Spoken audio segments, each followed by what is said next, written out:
It's such a treat to actually see you in person because we have already talked on Zoom. And in fact, I'm going to declare up front that because of my poor technology, we did an hour and a half of the most powerful conversation about your story. Yeah. And then at the end I said, Madi, I think it hasn't recorded. You were just amazing. But anyway, it's funny how it works out because I feel that it's such an important story for all New Zealand. Not that Zoom calls are less important, but if we can do this one person to person, it's so crucial that all Kiwis know your story. Let's begin from the beginning. How old are you? I'm 21. 21. Yeah. And what were you doing at the beginning of this year when the great convoy started? Well, I had recently lost my job in November last year. So that really prompted me to take on the convoy, given that for the most part it was due to the fact that I didn't want the vaccine. And it was a job you loved, wasn't it? Yes, absolutely. It was the first job I ever really felt comfortable in. And so I was a painter and I was working at an intermediate school. And for that reason, obviously, all staff were mandated and I decided that I didn't want it. And I told my boss at the time, and since then it sort of went downhill and they decided to end my contract based on it being fixed term, but I knew the real reason. And yeah. When I hear those stories, it's funny, it's 2 or 3 lines, you know, the mandates came in and then I was trying to fight for my job and then I lost my job. Behind that, those 3 lines is months of stress, of feeling unvalued, of feeling dismissed by the country, by this system, by this government. Yeah. It's a massive story. Did you have those nights where you just felt so down about what was going on? Yeah. I mean, when it was first talked about, I sort of didn't think that it was going to happen. It was, you know, not something I focused on. And then as soon as the couple of weeks leading up to the mandates coming out and being enforced, that it really kicked into gear for me. I wasn't sleeping, I wasn't performing at work, I was having trouble just getting through the day.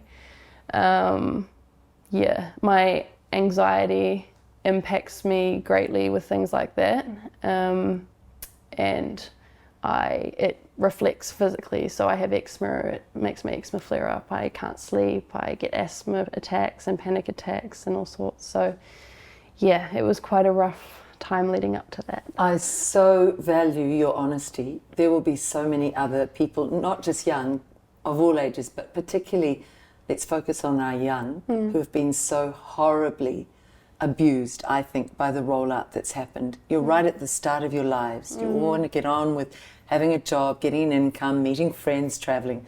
This thing, this cold has really impacted your lives, hasn't it? Horrifically. Yeah, to say the least, yeah. How did you get through that? Did you have family help getting through that anxiety?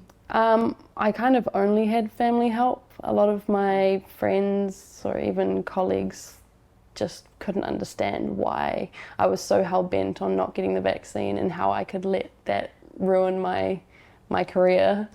But I put my health first. I've had enough trouble with health that I know that I need to do that for myself. I can get another job, I can't get another body. So. That's profound. Where did that wisdom come from, Madi? How did you know that? Probably my parents, to be honest. My dad's in his 70s, so he's quite wise, and I'm very glad that I've had that influence at being so young. But definitely both of them, they backed me the whole way, and they said, you know, don't let anyone bully you around. Like, it's not worth it. We could see the devastation that it was causing other families by getting the vaccine, and it just didn't seem worth my job. And yet it's this time in your life when those social interconnections, the parties, the going out, the summer, you know, she kept emphasizing to our young, 2 shots and you go to all the concerts and have your summer back, as if she has a right to take that away. Yeah. But there was such coercion in that towards our young. How did you find that courage day in, day out to go, I hurt, I'm depressed, I'm worried, I'm anxious, but I'm still going to stand up for what I believe? How did you find it? At the time when I was losing my job, I was living in a flat, and my whole flat got vaccinated because they all said, you know, I've got such and such events coming up, I can't miss them. And I'm like, you're buying back your freedoms you haven't sold. Yes. You know, I don't understand, that didn't compute with me, and I just couldn't see how, given the data around COVID, why the vaccine was necessary, especially, you know, it just felt like a control game, and I wasn't going to play into that. You smart woman. But also that line, you're buying back your freedoms, as if we ever voted these ridiculous public servants, these politicians in, to take away our freedoms. I am free. No one will take that away from me. Absolutely. Smart woman. So then by the time of the convoy, you'd been through all of this, a turbulent time, an up and down time, and you saw all these people. What was the feeling like when you saw the people gathering for the convoy?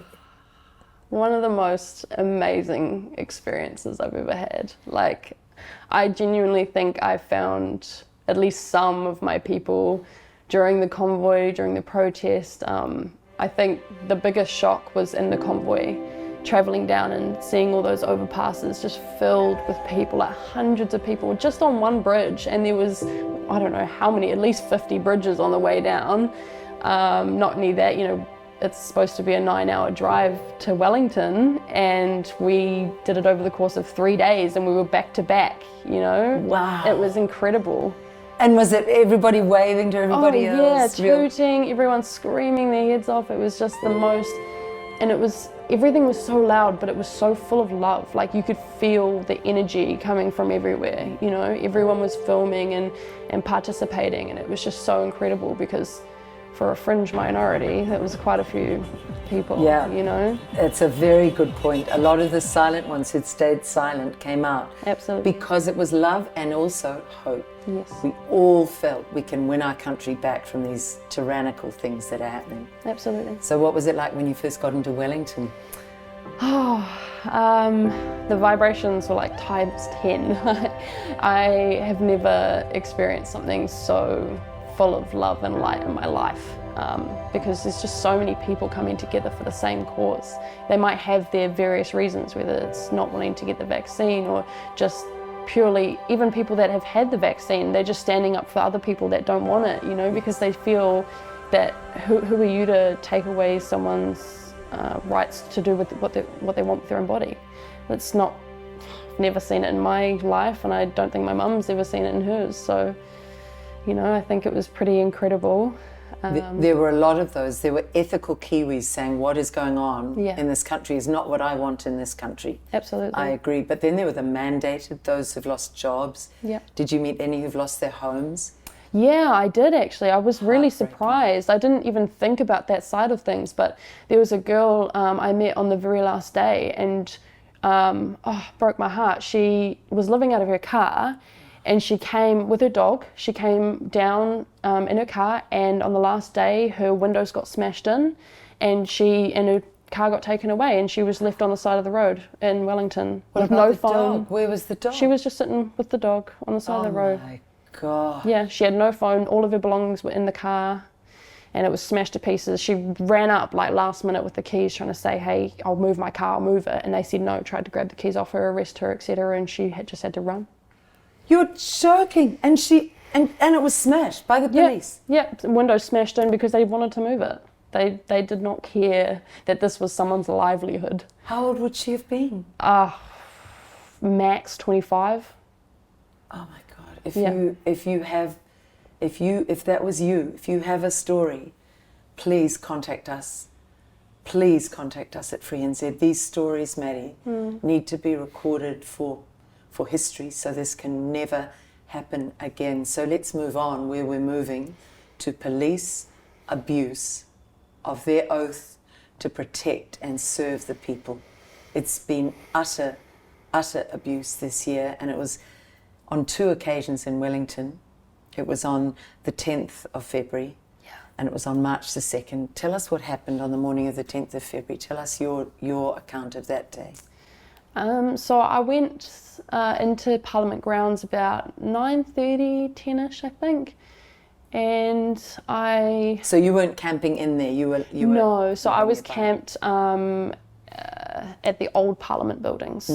And so I'd just gone and got my coffee and went down to see, because I thought the community every morning is always so gracious. We're always just there and having a good time and everyone's talking and stuff. And there was music, there was free food, there was welcoming, Everything, like just the epitome of community. Yeah. So I went up there, probably about 9:30, 10, and I just remember hearing screaming and people were at the front line and trying to stop the police from gaining ground. And there were big lines of yellow vested police, weren't there? Yes, yeah. So there was probably as much the line of police as there was of protesters in that morning. I remember I was just pleading with the police, I was like, how do you think this is okay? Is it really worth the paycheck?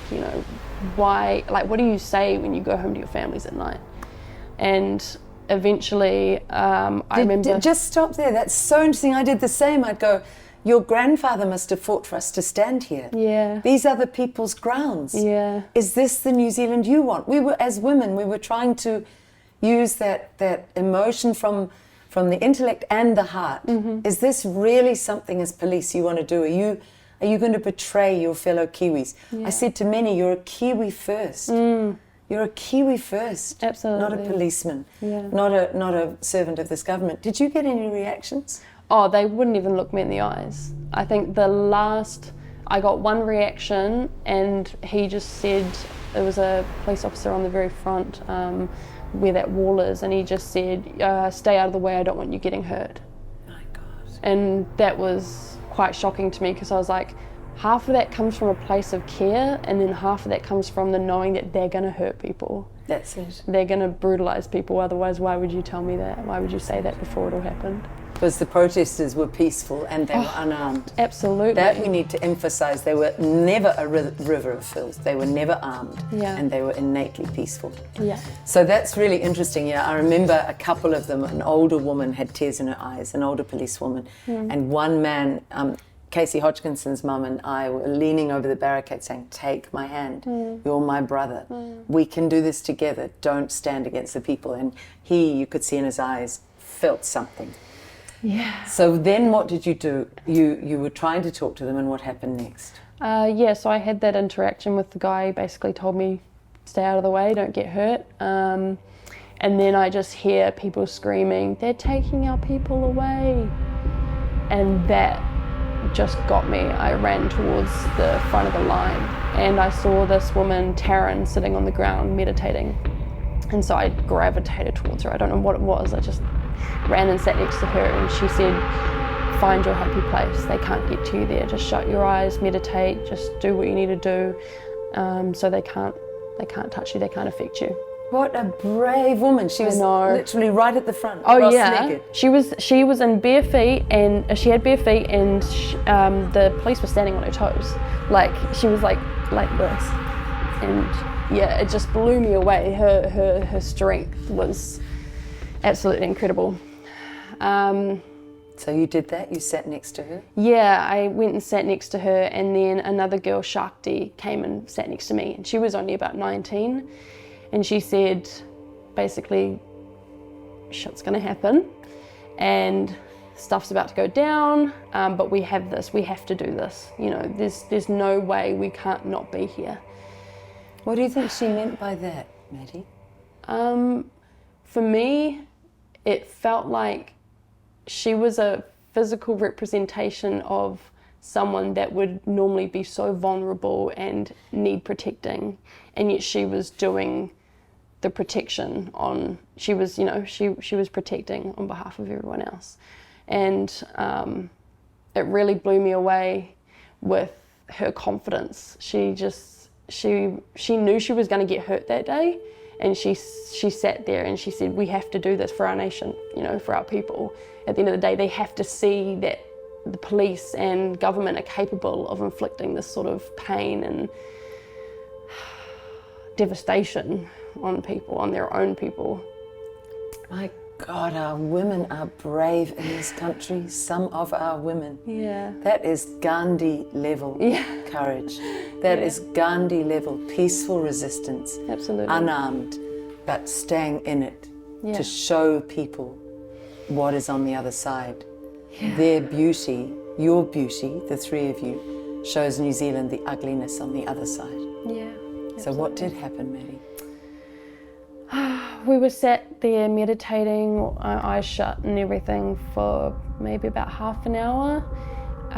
Were you scared? Did you feel scared, or could you go to a happy place?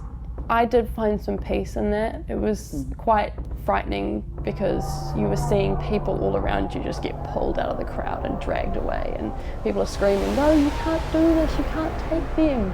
Like, they're not doing anything wrong, because we weren't. We were there to peaceful protest, which is a legal right. Absolutely. Did you go to a happy place at times? Could you find a vision inside that calmed, or were you just too aware of the horror? I found peace for probably a good 10-15 minutes, but amongst so much fear, because I just didn't know what was going to happen. It felt like we were either in the midst of being picked up and dragged away or being trampled on. I didn't know what was going to happen, but I knew I needed to be there. I call it a calling, per se. That's what it felt like going down to Wellington, was that I was called to do so, and I feel, as a lot of people were, that it was just a necessary part of our life that we needed to fulfill, because had all of us not done that, there wouldn't have been this beautiful rise up, you know? So, Madi, the courage of you. What did happen then? What happened next? We had a couple of nasty interactions with cops. Such as? There was one cop in particular that was asked, you know, "Are you feeling angry or aggravated?" And he's clicking his knuckles and he's like, "Yes, I've been feeling aggravated as of the last few days." Like, and that got me, was the clicking of the knuckles. It was just this, he was trying to instill fear, like, you know, what are you going to do with those hands? What are you preparing for?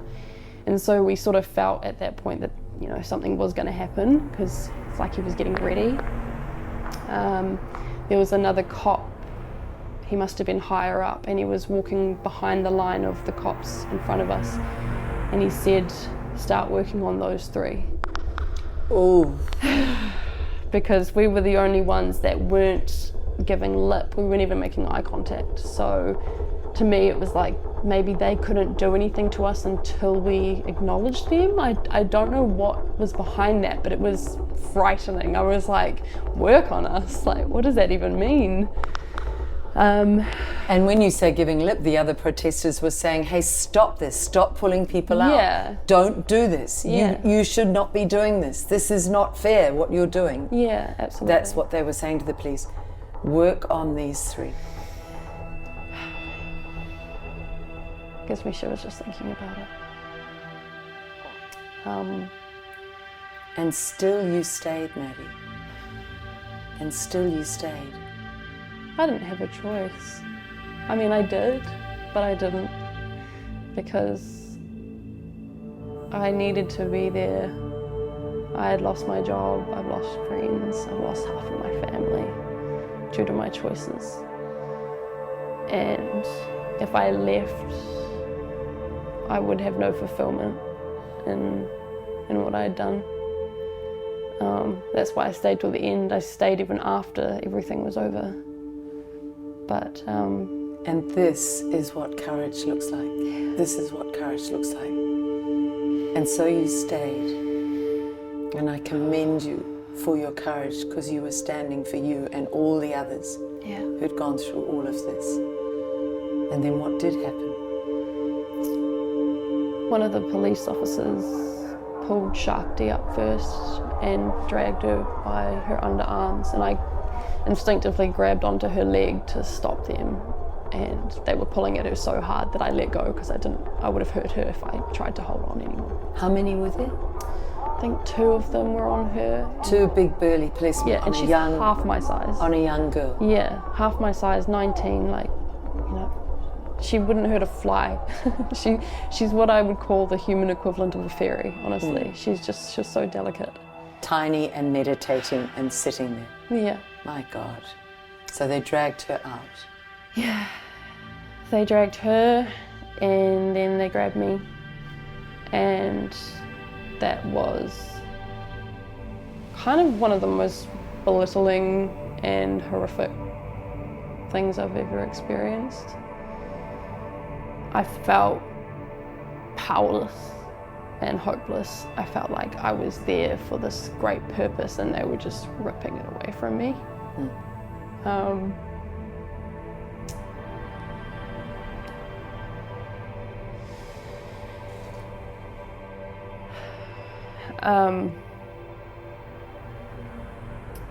Yeah, so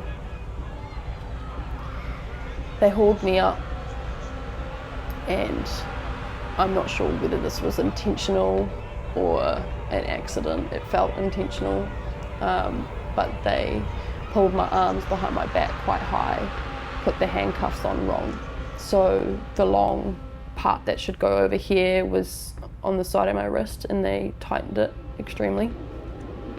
And I was screaming, you know, I have carpal tunnel, like, you're hurting my wrist, please, I'm non-violent, just let me off. Yeah, like, I'll happily go with you, I'm not resisting arrest. In all fairness, I haven't even done anything to get arrested, but that's besides the point.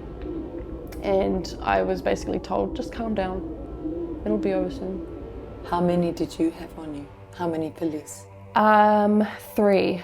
And when they first pulled me up, 3. They had one grabbing my arms, one holding my shoulders, I believe, and another one putting the cuffs on. Madi, you're tiny. You're tiny, you're young, you're sitting, you're meditating. Yeah. And they put 3 big burly men. It's got a sense of a kind of horrific sort of gang rape energy to it. I can't put it any other way. It's a rape of the soul, but it's a rape nevertheless. It's just so disgusting. Yeah. We've seen pictures of you on the news, haven't we? Yeah. There are images of you. And I remember you because I remember thinking that day, that's disgusting that this young girl is being treated so harshly, bent forward, arms behind the back, and you're clearly crying and upset. Yeah, I was screaming just because I was in so much pain, and it just felt, they were so robotic about it. It was almost terrifying in that sense that I was in pain and I was being treated like I'd just murdered someone. Yeah. Not peacefully protesting, meditating, you know, and just hauled up for no reason. And the lack of humanity. There was just no humanity. Yeah. What happened then? Even hearing this, it makes me feel really agitated inside, which it should for every Kiwi who cares about the future of this country. Yeah. It's the kind of thing we might have seen in communist China or communist Russia. I know. And gone, those poor people. Yeah. And it's happening here in this country. Where did they take you from there, Madi? So they put us down the side of Parliament building, and after probably another half an hour or so, they took the cuffs off and then put me in cable ties. Were you asking for help when it was hurting? Yeah, absolutely. I said as soon as they put them on, I said, I have carpal tunnel, I'm in pain, like, please take them off, I'm non-violent, and they just told me to calm down and it'll be over soon. But even down the side there, were you saying to people, oh, yeah. Look, this is hurting? And what were they saying? We'll have new restraints soon. Oh, as if you needed restraints. I know. And those cable ties are made from plastic, aren't they? Yes. And so they were still hurting. This all feels like it's designed to humiliate, make you feel small and powerless. Yeah, absolutely. What were the other people in the line like where you were all waiting? They were pleading for them to take the cuffs off me too, because I was crying my eyes out, and they could visibly see I was in pain, and they were like, just take the cuffs off the damn girl. You know, she's not violent. She's not going to do anything. Like, what could I do even if I wanted to? Yeah, and then After that, I was handed an evidence bag and put my phone and any belongings I had in there. The thing that really got me was that they had attached a slip to my bag and it said written formal warning. And I asked the officer, I said, am I being arrested? I'm confused because this says written formal warning. Don't I have to get a warning, then do said crime again and then be arrested? And he said, oh, we're running short of the certain document that we need. Oh my God. And I was like, what? I said, I don't care what you're running short of. It would have been more valid if you'd written my name on a piece of paper and given it to me, because... So all of this is relevant for the Independent Police Complaints Authority. I hope that you are listening to this tape, because this is just such breach of fundamental protocols that keep humans safe from police overreach. Yeah. And in this case, police and government overreach. Yeah. So in other words, they're throwing out the rules book and just doing what they want and making excuses. I wasn't read my rights. I wasn't given a phone call, nothing. No. Even taking all your phone and everything off you, again, designed to make you feel small, helpless, isolated. Yeah. It's not evidence. That's just taking someone's rights away from them. Yeah. Even the worst prisoner is allowed one phone call to get help. I know. So you weren't allowed that? No, I was denied the use of my phone in a phone call, anything. I wasn't allowed to use my belongings, nothing. So, yeah, we, after all of that, we were sat down the side of Parliament for probably a total of like 45 minutes, I think, and waiting for the corrections van to come. And the corrections van came, and the best way I can describe it is basically the back half of the van was for wild people, I guess, abusive, whatever you'd call them. There was one man thrown in there, I think. Do you mean thrown? Yeah, well, he was definitely pushed in. He didn't, I don't think he was very happy about it. I mean, as who would be happy about being put in a big metal cage? But anyway. It was like a metal cage? Oh yeah, it was the back half of the van. So the back half of the van was just a big metal cage, and then there was 2 seats in the middle, and then 2 very small, probably not even a metre by a metre, metal boxes in front of the 2 open seats. The officer that was dealing with me tried to put me in one of those smaller boxes, and I'd say the air vent was probably about that big on the door. And Madi, just to recap, you're young, you're meditating, you're falsely arrested for doing nothing. Yeah. You're then hurting a lot and crying, and probably, were you feeling very anxious? Or were you Yeah. Very anxious. And this inhumane cop comes and does the very thing that would make a young person have maximum anxiety. Yeah. To put you in a tiny metal box. Yeah. What did you feel when he went to do that? They put me in the box, and I was sat there, and my knees were touching the wall. That's how small it was. And I said, I have anxiety, I have asthma. If I pass out, that's on you. And one of the other lovely ladies that was supposed to be in the van with us, she volunteered as tribute. She took my place, and she said, I don't have any respiratory problems or anxiety or anything like that, so I'll do it. I don't want you to have to suffer that. I wish I could remember her name, but she saved me that day, and it was like the most pure act of kindness I've ever encountered.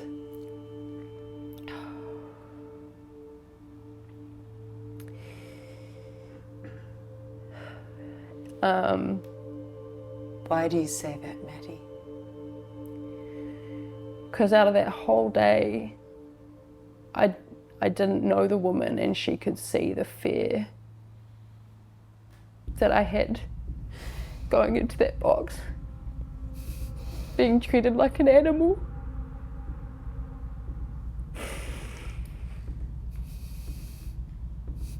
And she took my place so willingly. Like, that box is scary for anyone to go in, let alone someone who's probably 3 times my age. And she's willing to take my place, and she's never even met me.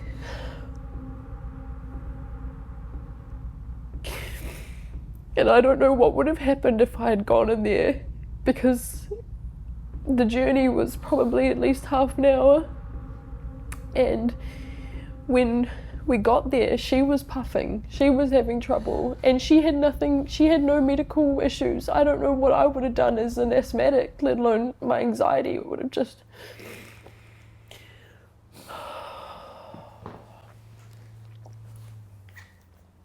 What an absolute hero she is. Madi, this is a chance. You could look down that camera and say what you would have loved to have said if you'd known her name or been able to contact her. Do you feel you could do that now? Yeah. Just look down that camera and just say what you might say to her. I hope that you're watching this, because you saved me a lot of pain and stress that day. I will never be more grateful than I am for the person you are, just for standing up and taking my place. And neither of us deserve to be treated like that, but you were willing to put yourself in that position for me, someone you don't even know. So thank you. And if you do see this, please reach out. I would love to send my gratitude in any way I can. And I would add to that, for all the police who watch this, that's what a good human, that's what an heroic human, an ethical human looks like. Absolutely. Both Madi and that woman. And that was in relation to the brutality you were visiting on gentle Kiwis. What an absolutely heroic woman. If you can, please write to me at liz.gunn@freenz.org and we'll put you in touch with Madi. So you get there. What happens then in the cells, Madi? So we were ushered into a cell with, I think there was 4 of us or 5 of us girls in total, into one cell.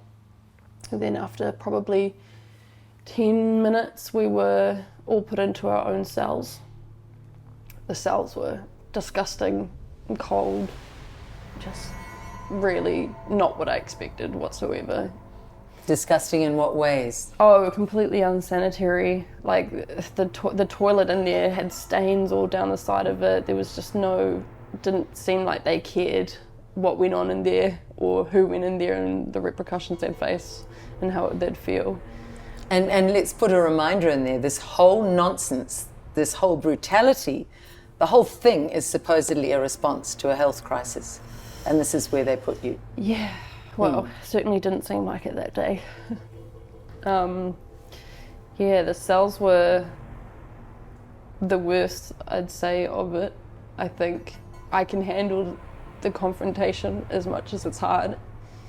But the sort of loneliness and the way they treated us in there was just inhumane. What was an example?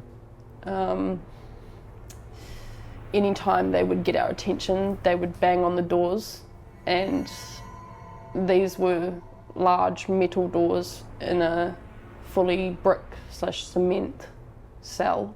So anytime they smack on the doors, it ricochets and it hurts your ears. And are you talking not a gentle knock? Are you saying? No, like banging on the doors. Yeah, absolutely. Just apparently to get our attention. But all you have to do is knock or call my name. You know, I'm going to hear you. Well, what would they say when they did that? Oh, it would be about nonsense. The first time, I can't even remember, they asked me some simple question and it was of no relevance, but they felt it necessary to do that to get my attention. And the other times was when they were telling me I needed to go get my fingerprints done, and They're thumping away on the door while they're saying this? Yeah, well, at first, yeah, before they do it to get your attention. And it is so intense, like the sound, it's bing bing bing around the room. Plus you're there, you're in a cell alone. Yeah. Was it cold? Was it? Oh, it was freezing. So I had taken my jumper off in the corrections van because it got really hot in there. And I was in a bikini because it'd been really hot at the protest when I was sitting down. And so I'd taken my jumper off in the van, and then they took that from me when we went inside. And I was crying and I was cold, and they banged on the door. What's wrong? It's like, I'm upset. I've been wrongfully arrested, and you're asking me what's wrong. And then I followed up with, I need my jumper, I'm really cold. As I was in a bikini, for crying out loud, in a cement room. And they didn't bring it to me for another half an hour or so. Oh my God, it's so obviously psychologically designed to break down people's mind strength, to break down a sense of you as a worthwhile human being, which you are, who deserves to be treated in a dignified way, which you do.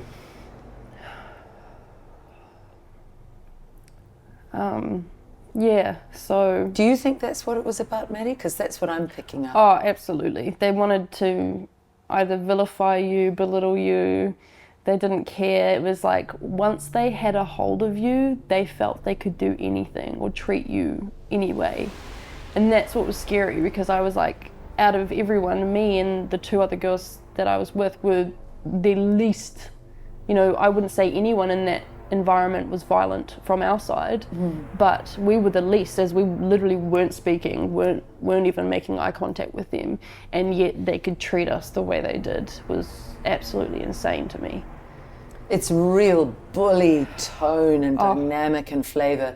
And remember, a few years ago we had George Floyd, the guy who's those cops in America knelt on his neck, and everyone was yelling out over there, defund the police, we hate the police have way overstretched their power and authority, way overreached. And here we are having it in New Zealand.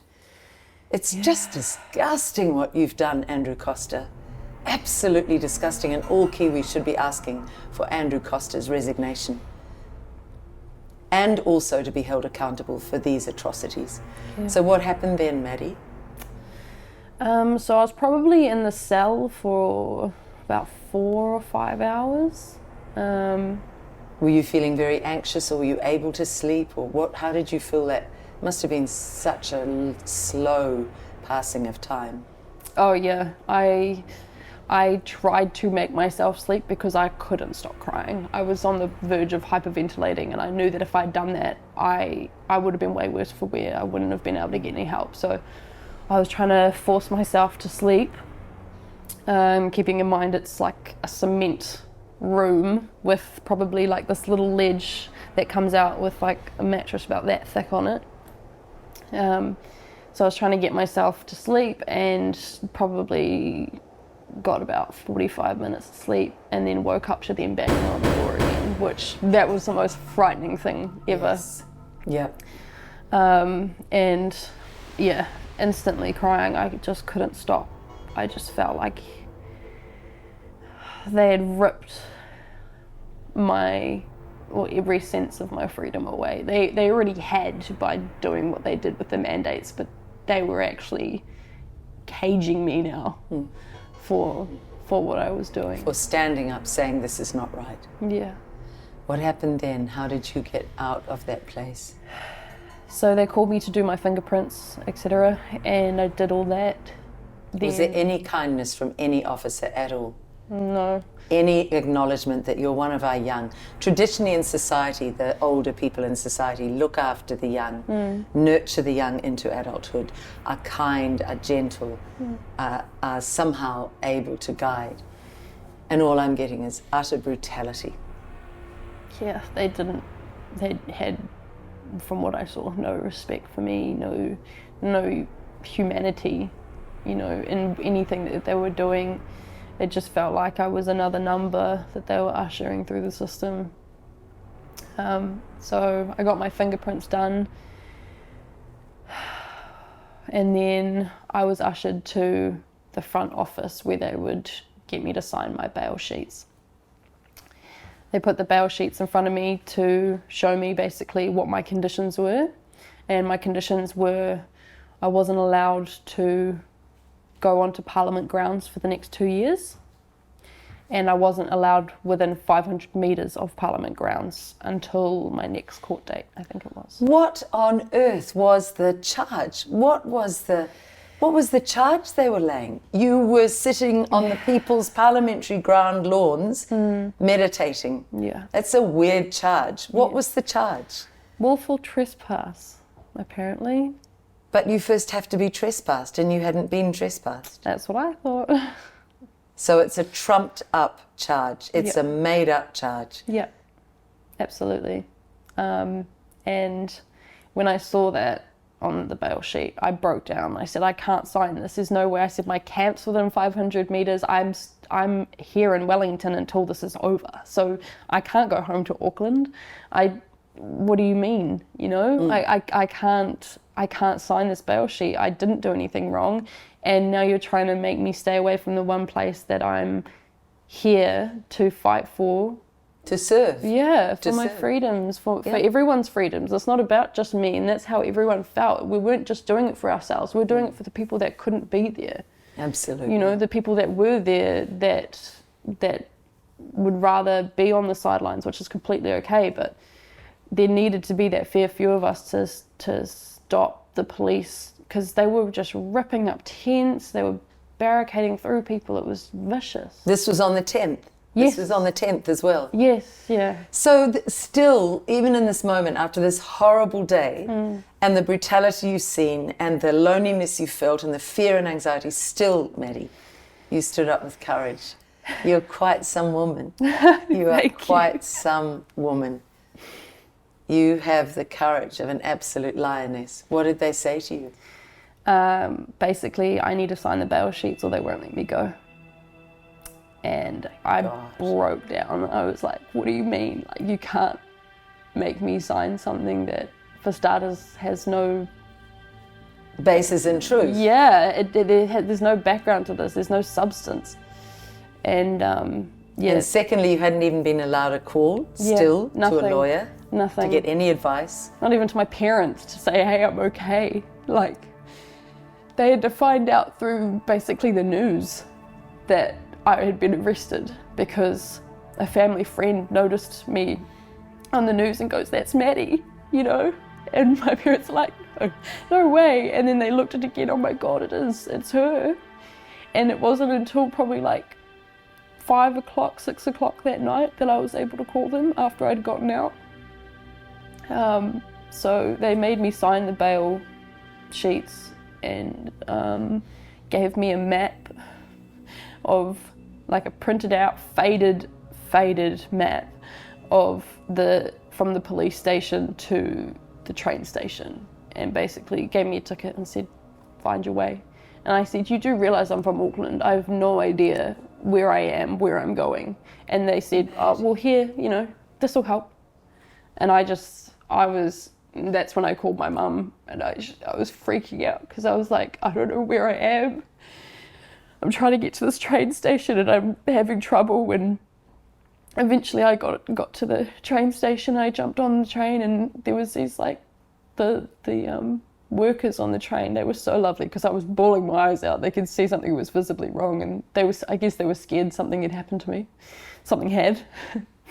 And I told them about my experience, and they were completely in agreement as well. They said it's horrific what Jacinda's done to everyone, let alone these people that are here to serve the community, like health workers, etc., and they're all just being shoved out of work.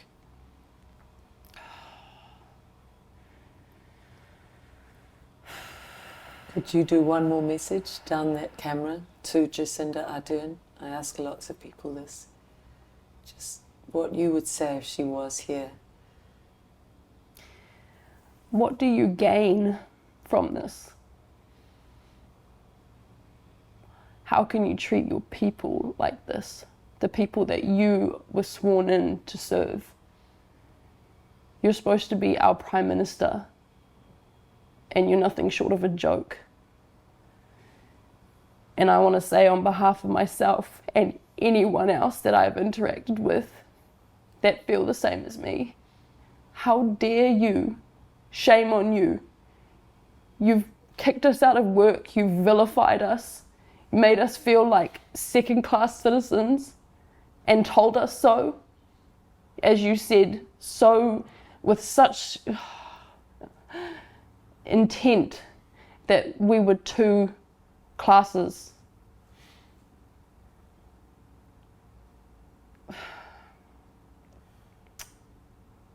Do what's right for your people. And in my eyes, that is stepping down and letting someone else who truly loves and cares for Kiwis to be in that position.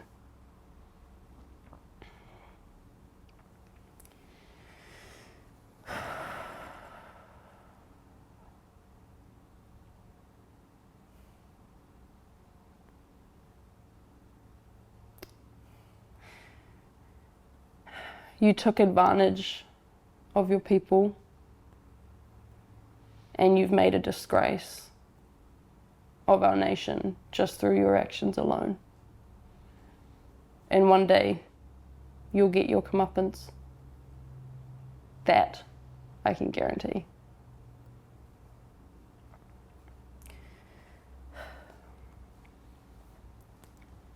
You're so powerful as a young woman, and you will grow into a deeply authentic, powerful older woman too, because you tell the truth, Madi.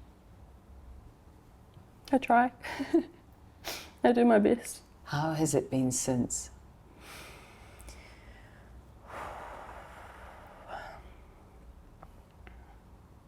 I feel like that last day of the protest, I lost a part of myself. Seeing how everything we had built in such a short time just be ripped away for no good reason. And I am proud that I was there, because I also found a part of myself. And I know now what I'm looking for in life. I know the community I want to be a part of and the people I want to surround myself with. And I have so much gratitude for everyone that was there, because they made it what it was. We'd started gardens, we'd started little groups. Remember there was a cuddle puddle, and it was just the most organic, beautiful thing. You just go in there if you needed a hug, and it was, that's what community is the love and the care, and everyone was looking after each other, and no matter what you needed clothes, you needed a bed, there was too much to offer. Everyone had something they could give you, and that's what I want to be a part of. That is the New Zealand I know. And she can try her best to rip that out of us, that soul, but she's not going to have any luck. That protest, that convoy empowered us, and it's only the beginning. I love the idea of the cuddle puddle. I love that. It was amazing, honestly. It was just, you need a hug, come here. And they would, it was beautiful. They had music going, and they were just, it was just the most serene, love-filled experience I've ever had. Didn't you love the wall just under that evil beehive building? And the wall, this evil building where she'd stand and look down, and horrible Michael Woods looked down and said, "Oh, they're a river of filth," which was such rubbish. But on the wall, just image after image of love and truth-telling. The eyes were what got me. The eyes, the real eyes. Realize. Yeah. Realize. That was brilliant. And then incredible. The dove coming out of the hand and the sun. I don't know how the cleaners ever took that art off. It was the most magnificent art wall.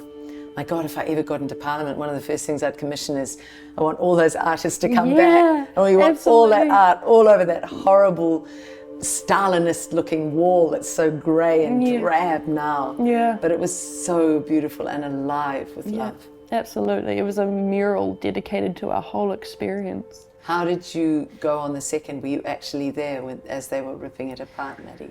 I was there at the very end of the day. So when they had basically gotten all the way back to the fence, like the outer gates, but I was watching everything on live from different live streams. Wasn't it horrifying? Wasn't it just horrifying that they could do that, and all those new tents, all I that know. equipment. Everything donated. They were people's little homes. Yeah. They even packed down the medical tent, I heard, put it Yeah. outside on the street ready to take away, and the police took that to the dump, Yeah. full of new medical supplies. Yeah. Everything was just brutalizing. Yeah. That last day was the most horrific I had seen. Like, I thought the day I got arrested was bad, just given how they were treating people and grabbing them with their hands and stuff, but that last day was the worst I'd seen from the police. They were grabbing the water cannons from out of firefighters' hands to spray the people. It was just terrible. It blew me away. It really did. And Pepper then I spray, heard that everything. those, the pepper sprays, they used never to be able to carry those on a wider population to spray those. They might be able to use them on one person and then have to justify it after. And the night before, the day before, they got permission to use those on people. So they knew before how brutal they were planning to be. Yeah. If it's any comfort, Maddie, I've talked to a friend who knows someone in the sort of special services in Australia. And this man was in Vietnam and perpetrated a lot of brutality. And this friend of mine said he still wakes up now at 3 or 4 in the morning, 40 years later. He's completely haunted by what he did because he knows that it was wrong. And other people have moved on, you and all of those beautiful people. We will all move on from this and create the world we want. The people who did that, those cops, in 40 years, 50 years, as old men dying on their beds, they'll see the images of them crashing their shields on innocent people. Yeah. They'll hear the brutality they were perpetrating, smashing barricades and spraying. They'll hear the cries of the people. That will be their haunting forevermore, unless they come forward and say, I'm so sorry. Yeah. I want to put this right. Absolutely. So they've destined themselves to hell. Yeah. Well, karma works in its own ways, doesn't it? How do you get through it, Maddie? How do you get through there are happy memories, but the traumatic memories? How are you coping now? I'm doing a lot better than I was. The days following it was really hard. I had, I guess, a form of PTSD.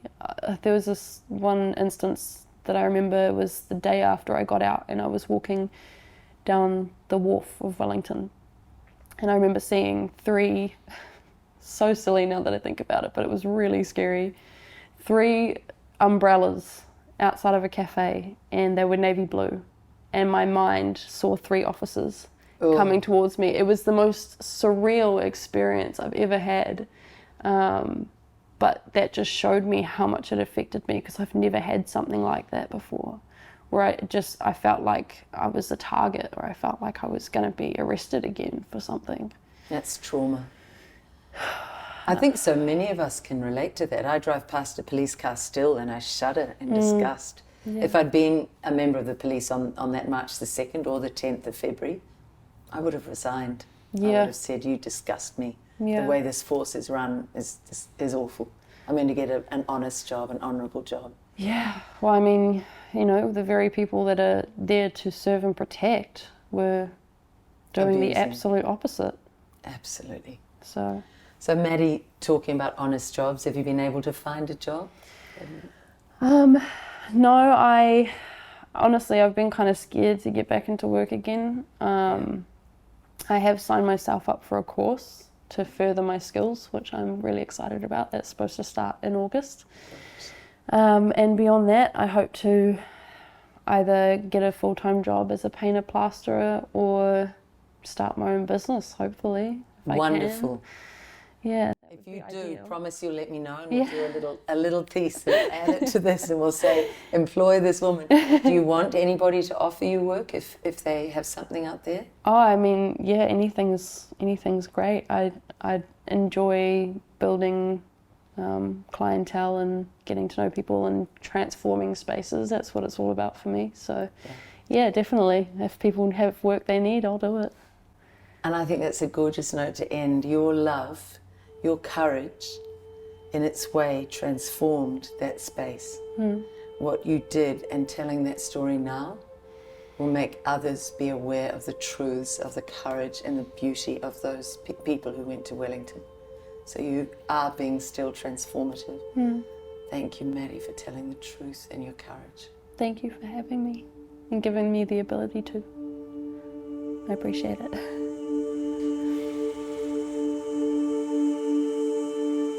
Te aroha, te